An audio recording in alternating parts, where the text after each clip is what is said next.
Hello and welcome to another video for a new feature that I've added to the Vita launcher.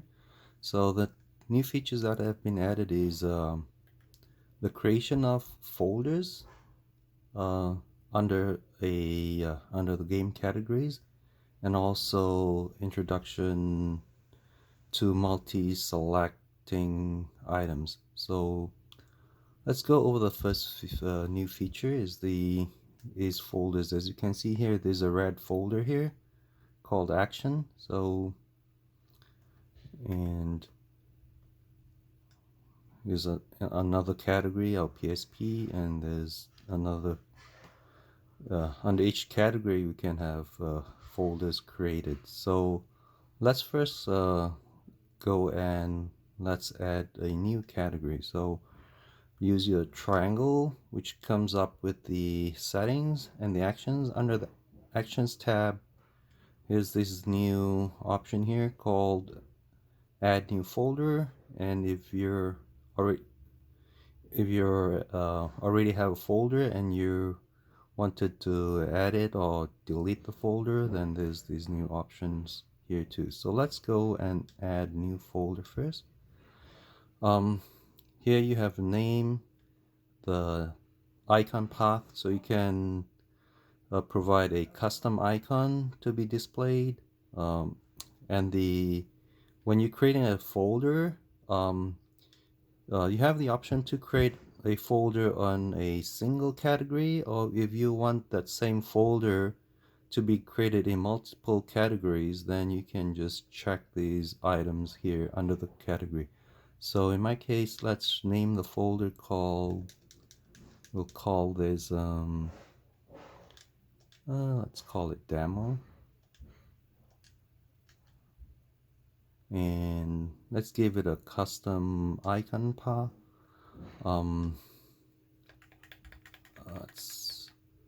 So before this, I had downloaded some icons and I've put that under my data folder. So I am just going to just rename this and change that to data. And I'm going to create this new category under Vita, PSP, PSX. Okay.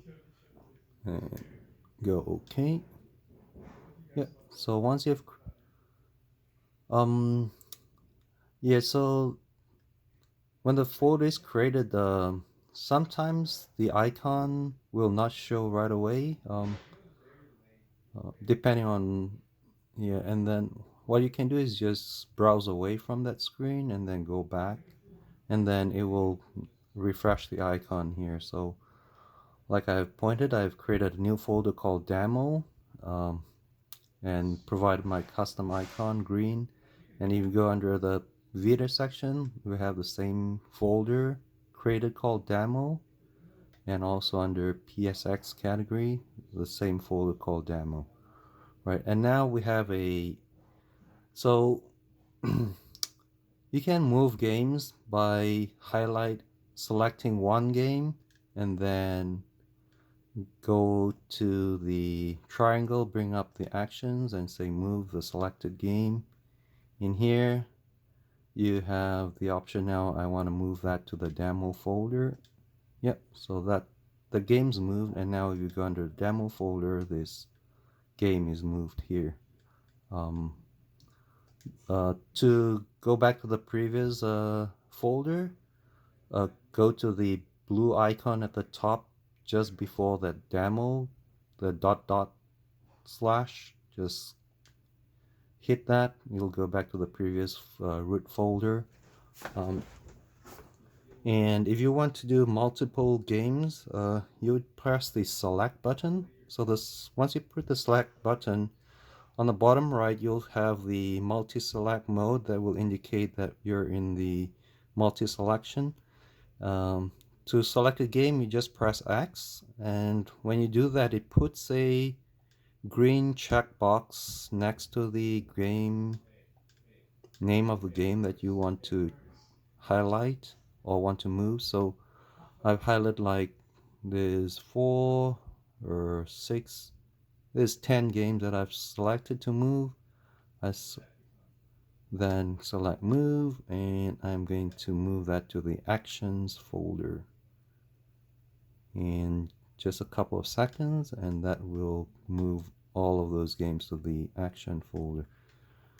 So that's how you can create folders and move games to the folder. Also, you can delete the folder. So deleting a folder does not actually um, delete the games under the folder. Once the folder is deleted, the games under the folder will uh, get moved back to the main folder. So those 10 folders, if I choose to go and delete, uh, yeah, you see that they reappear again on the main folder.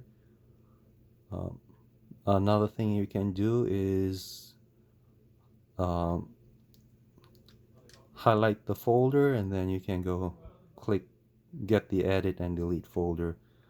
Notice if your highlighted item is not a folder, you won't have that option to edit or delete folder. So you must be selecting the folder, and then you can add it. So I'm going to, in this case, I will rename it. I'll rename that to RPG,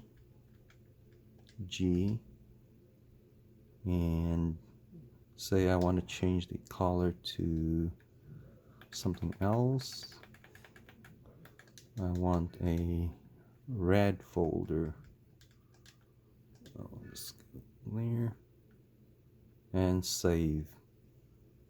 Um, so like I mentioned, it's um, when you change an icon, it doesn't refresh right away. You'll just need to uh, move out of the screen and go back, and it will refresh the icon.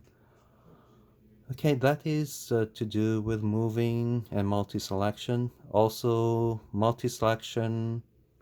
Um, so if you see here, when you don't have multi-select, you have all of the options here, actions that you can take.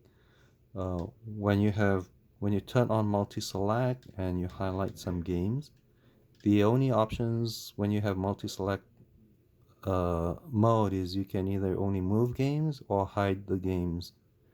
So, yep, that is.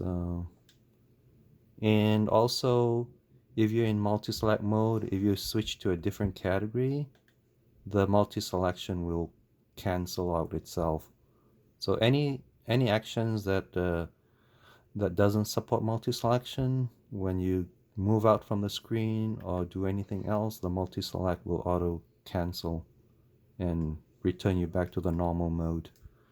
Okay, that's all I have to show for these new features, and thank you very much for watching.